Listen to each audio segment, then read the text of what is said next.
सैनिकों, आज का ये युद्ध हमें किसी भी हाल में जीतना है। इस युद्ध की जीत पर ही हम राजपूतों का भविष्य टिका है।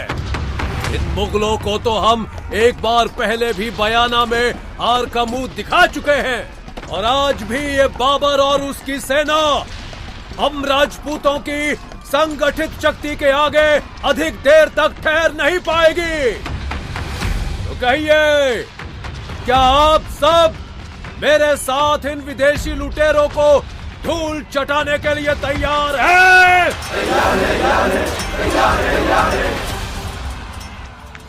आगरा के नजदीक फतेहपुर सीकरी के खानवा के मैदान में मेवाड़ के राजा राणा सांगा और मुगल शासक बाबर की सेनाएं एक दूसरे के आमने सामने खड़ी थी।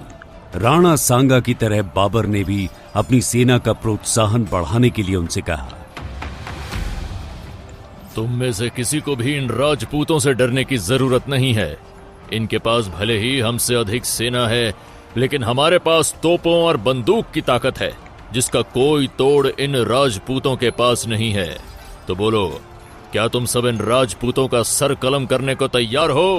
तैयार है, तैयार है।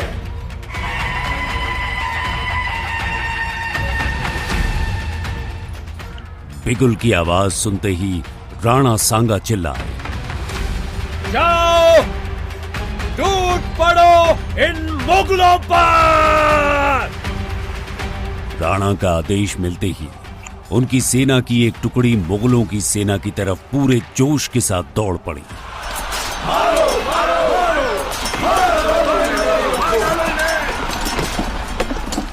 उनको अपनी तरफ बढ़ता हुआ देखकर बाबर चिल्लाया, फौरन गोले छोड़े जाएं। बाबर की सेना के सामने एक पंक्ति में कई तोपें खड़ी थीं, जिनकी कमान लकड़ी के दीवार नुमा कवच के पीछे खड़े मुगल सैनिकों के हाथों में थी। बाबर का आदेश मिलते ही उन्होंने तोपें चला दी।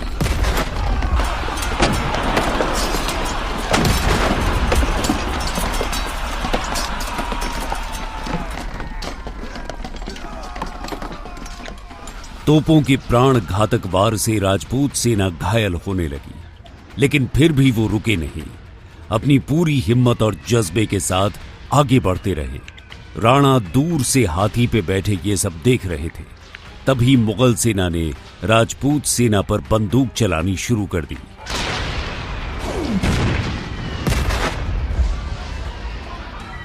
एक एक करके राजपूत सैनिक धराशायी होकर जमीन पर गिरने लगे। जमीन राजपूतों के खून से लाल होने लगी। ये देखकर राणा ने घुड़सवार सैनिकों की एक और टुकड़ी को आगे भेजा। उन्हें आता देखकर मुगल सेना ने फिर से बंदूकें चलानी शुरू कर दी।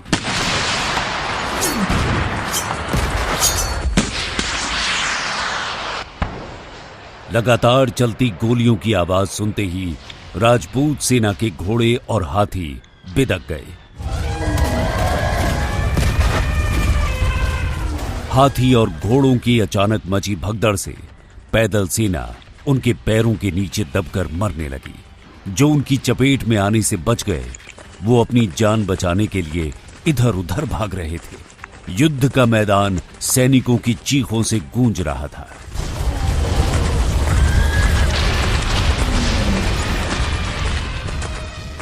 अपनी सेना का ये हाल देखकर राणा अपने सामंतों से बोले, इन मुगलों पर सामने से वार करके हम नहीं जीत पाएंगे।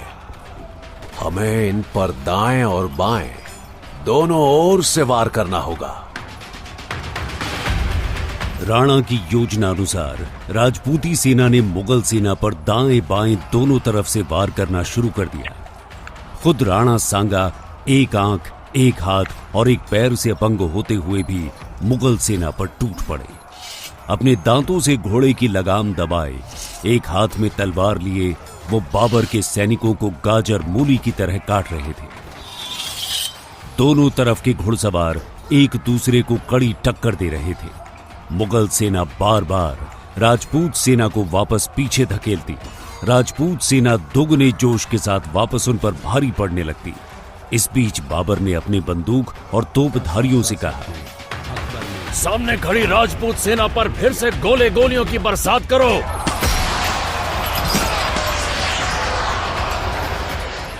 राणा की सेना का मध्य भाग जैसे ही कमजोर पड़ा, बाबर ने अपनी सेना की एक टुकड़ी उनकी ओर भेज दी। ये देखकर राणा उनका मुकाबला करने उनकी ओर दौड़ पड़े। सैनिकों, हिम्मत मत हारना, जीत हमारी ही होगी।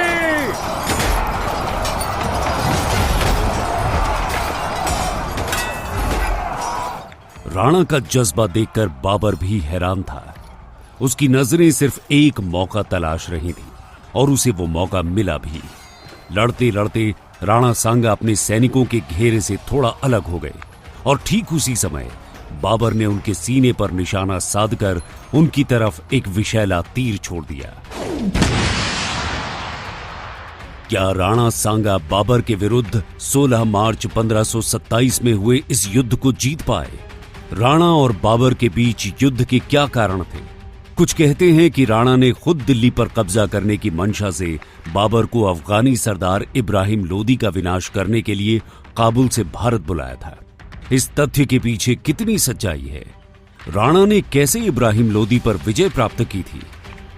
वर्ष 1482 में सिसोदिया वंश के राजा राणा रायमल के घर जन्मे कुंवर संग्राम सिंह, जिसे दुनिया राणा सांगा के नाम से जानती है।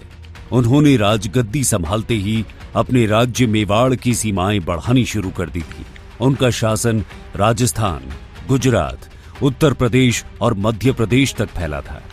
लेकिन क्या आप जानते हैं, मेवाड़ की राजगद्दी उन्हें इतनी आसानी से नहीं मिली थी। इस चक्कर में वो अपनी एक आंख गवा बैठे थे। उन्हें अपना राज्य छोड़कर भी भागना पड़ा था। फिर कैसे बने वो मेवाड़ के राजा? वो वीर थे, वो पराक्रमी थे। एक युद्ध के सिवा वो अपने जीवन का कोई युद्ध नहीं हारे थे। कैसा था ऐसे शौर्य वीर राणा सांगा का जीवन?